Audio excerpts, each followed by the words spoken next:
La chaîne Faisons-nous peur a été démonétisée en novembre 2025. Même s'il peut vous arriver de voir des pubs sur les vidéos, aucun revenu publicitaire n'est généré.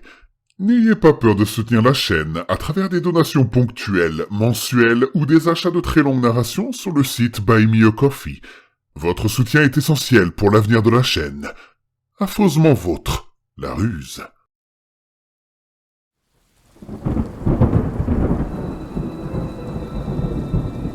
Attention, le contenu de cette vidéo peut heurter la sensibilité des plus jeunes. Vous êtes prévenus. N'ayez pas peur de laisser un pouce bleu, d'activer les notifications et de vous abonner si ce n'est pas déjà fait. Influenceur, la célébrité comme peine de mort. Je me réveille comme toujours au cliquetis et au ronronnement de 1000 caméras cachées, et à la lueur grandissante des lumières ambiantes. Au cours des 30 minutes qui suivent, les rideaux de ma chambre s'ouvrent lentement, glissant sur des rails mécanisés, et la lumière jaune de l'aube inonde la grande pièce circulaire. Comme tous les matins, je caresse brièvement l'idée de me jeter par la fenêtre et de plonger dans le vide sur 800 mètres. Je m'accroche à ce petit fantasme de vent, de ciel et de chute aussi longtemps qu'il durera, rêvant de ces moments magnifiques de liberté et de choix. Même si je n'étais pas un lâche, il y a 1000 barrières invisibles et dispositifs de sécurité. Je ne peux pas les voir. Mais plusieurs parents se trouvent sans doute juste derrière la porte et se placeraient entre moi et la fenêtre avant que je puisse quitter mon lit. Je laisse le rêve de liberté s'évaporer pour un autre matin. La femme à côté de moi, dont je ne me souviens plus du nom, se retourne et se blottit contre moi. Je passe mes bras autour d'elle et lui rends son affection, mais sans amour. Elle est jeune et douce, sa peau encore tendue sur son corps athlétique et parfait. Je sais que dans ma jeunesse, je serais bouillonnant d'anticipation et de désir rien qu'en la voyant. Mais aujourd'hui, je ne peux que me consoler avec ce fantôme éphémère d'affection et d'émotion. Sa peau est chaude, et ses poils fins et duveteux sont plus doux que la soie des draps. Je tire un plaisir abstrait de cette proximité, ressentant quelque chose qui s'apparente au bonheur lorsque nos ventres se synchronisent dans leur respiration, pressés l'un contre l'autre alors qu'ils se soulèvent et s'abaissent dans un rythme alterné.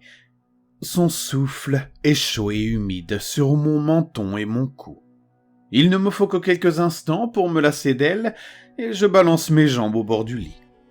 Le marbre noir des murs et du sol de ma chambre est chauffé à ma température préférée.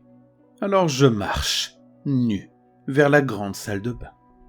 Comme chaque matin, j'essaie de ne pas me concentrer sur le bourdonnement presque silencieux des petits cerveaux moteurs et moteurs qui font pivoter chacune des caméras pour me garder en vue à tout moment.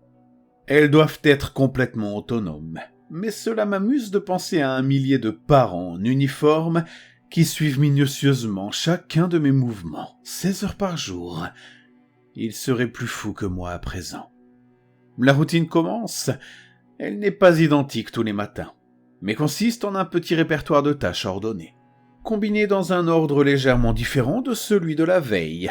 Se raser, se doucher, se pomponner, prendre la pause, sourire, se soulager, se masturber. En modifiant mes routines avec une réorganisation inconséquente, je donne l'impression d'une variation qui n'existe pas. Mes parents me disent que c'est l'une des raisons pour lesquelles ma chaîne est toujours aussi populaire, bien qu'elle soit fonctionnellement identique à celle de mon père et de son père avant nous. J'ai un don pour la supercherie, pour le mensonge. Cela les rend fiers et moi cela me rend creux. Je peux choisir ce que je veux faire pour le reste de la journée, à partir d'une liste approuvée. Une autre belle façade de liberté. Je peux présider une cour composée d'une trentaine de gladiateurs et leur ordonner de s'entre-déchirer. Je peux peindre sur une toile de 30 mètres de haut. Je peux inhaler des hallucinogènes et titubant à travers la réserve naturelle de 1000 acres sur les ponts extérieurs de la tour. Je peux copuler avec mon choix illimité de jeunes femmes ou d'hommes. Je peux battre un enfant jusqu'à ce que son crâne s'effondre. Il s'agit bien sûr d'une forme de choix limité. Je ne peux pas retourner me coucher et pleurer. Je ne peux jamais dire stop. Je ne peux pas quitter la tour. Je suis le plus honnête, je crois, pendant les 8 heures de solitude télévisée chaque nuit, enfermé dans ma chambre obscure de soie et de marbre, avec la femme qui a retenu mon attention. C'est à ces moments-là que je peux admettre, dans ma solitude et mon introspection, que je ne pourrai jamais exister en dehors de la tour. Je ne sais rien du monde extérieur, et mes parents et mes concubines ne peuvent que me parler des millions de personnes qui m'aiment, qui m'adulent. Je ne sais pas comment vit une personne réelle. Je ne connais que mon monde. Je passe la journée au musée, errant sans but parmi les peintures et les statues anciennes, avant de m'entraîner à l'équitation sur l'une des terrasses en plein air. Je fais cela en partie parce que j'ai dit à mes parents que je serais dans le harem toute la journée. Et cela m'amuse de les imaginer lutter pour adapter la programmation et gaspiller des ressources. Quand j'ai terminé ma journée, je me retire sur un balcon avec un verre. Les flèches dentelées de l'horizon ressemblent à des dents qui engloutissent le soleil, et je peux sentir le nœud froid et familier dans mes tripes. Ce malaise et cette crainte face au passage lent du temps. J'ai fait tout mon possible pour ne pas engrosser une de mes concubines, mais cela ne peut pas durer éternellement. Je ne me fais aucune illusion à ce sujet. Tôt ou tard, j'aurai un fils. Les parents ont sans doute déjà commencé à supprimer les contraceptifs des repas de mes concubines. Cette pensée me rend malade, et je me lève pour accomplir mon rituel nocturne. Je descends dans l'ascenseur à travers le vaste espace intérieur de la tour, vers les niveaux inférieurs. Les parents adorent cette partie de ma nuit. Ils disent que j'ai un sens du spectacle incroyable. Je le fais parce que cela me permet de rester sain d'esprit. Les gardes en bas sont comme les parents. Seuls leurs uniformes sont différents. Ils me sourient avec un amour et une affection sincères et me permettent de passer la salle d'observation. Mon père, un homme que je n'ai jamais rencontré, est allongé sur un matelas souillé, dans une chambre métallique stérile. Il ne t'aime que pendant un certain temps. Il bouge légèrement, mais je sais qu'il ne peut pas me voir. Ses yeux sont désormais sans paupières. Chaque globe oculaire est une boule laiteuse de tissu cicatriciel. Sa bouche est sans lèvres, et ses gencives sèches et saignantes n'entourent que quelques dents brisées. Ses oreilles ont disparu, la peau autour d'elle est tendue et cousue avec du fil noir. Quand j'ai été autorisé à le voir pour la première fois, ses membres se terminaient par des moignons à vif, mais aujourd'hui, ils ont complètement disparu. Je les ai vus se briser, se tordre et disparaître petit à petit au fil des ans. Mais aujourd'hui, ils ne sont plus que des cicatrices autour de son torse décharné. Son ventre est couvert de profondes entailles récentes. Chaque fois que je pense qu'il ne peut tout simplement plus endurer cela, il me surprend en continuant à vivre. Quand mon temps sur la chaîne se termine chaque soir, le sien commence. La tour s'enfonce profondément sous terre, et c'est le monde de mon père, un miroir cauchemardesque du mien. Depuis quelques mois, ils ont pris l'habitude de l'ouvrir pour lui retirer des morceaux déchiquetés de ses organes. Depuis qu'ils lui ont pris la langue et les lèvres, il n'a plus honte de bredouiller et de gémir sans parole.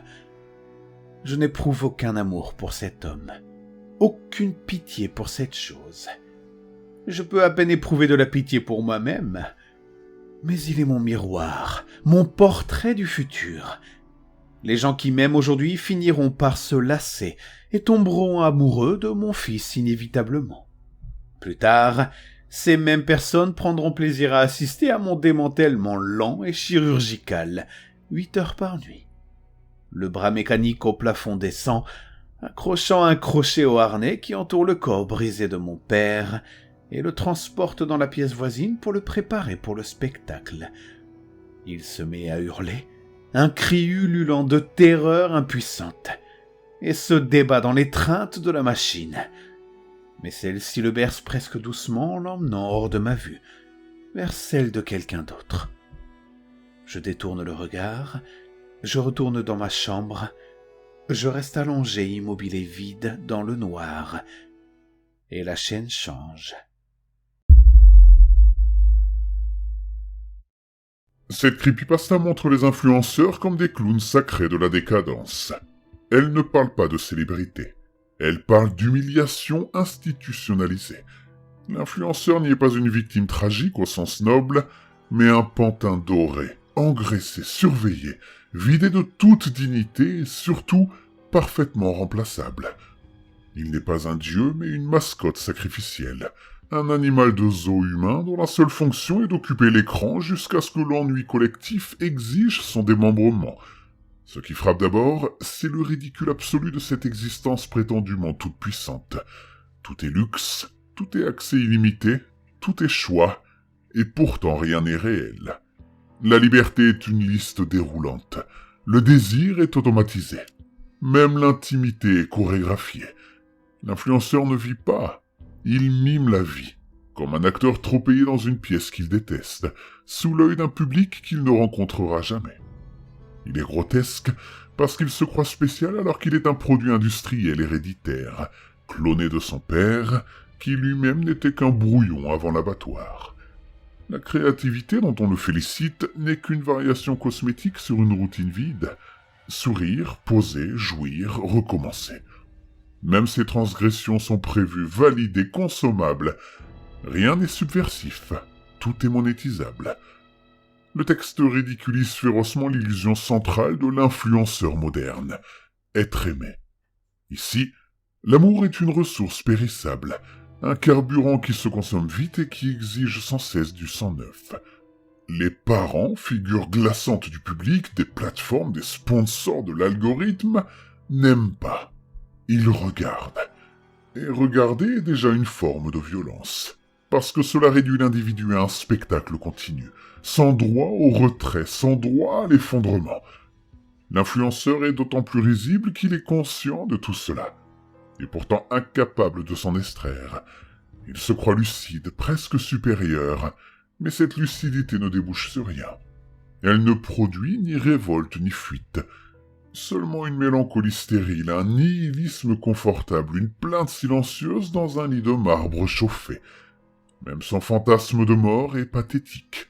Il rêve de sauter, mais ne saute pas. Il rêve de dire stop, mais ne le dit jamais. Il rêve d'être libre, mais ne saurait même pas quoi faire de cette liberté. Et la révélation finale, le père mutilé, exposé, lentement démonté sous les yeux d'un public repu, achève toute tentative de grandeur tragique. Ce n'est pas une destinée héroïque, c'est une chaîne de recyclage. Le fils remplacera le père, puis sera à son tour épluché, non par haine, mais par lassitude. Parce que le public ne détruit pas par cruauté, mais par ennui, et il n'y a rien de plus humiliant que d'être détruit sans passion. Au fond, ce texte est une insulte magistrale aux influenceurs. Il les montre non comme des figures enviables, mais comme des clowns existentiels, prisonniers volontaires d'une cage transparente, persuadés d'être des rois alors qu'ils ne sont que des programmes à durée limitée. Leur célébrité n'est pas une réussite, mais une peine capitale différée, exécutée lentement, en haute définition, sous les applaudissements de ceux qui passeront en suivant, sans même se souvenir de leur nom.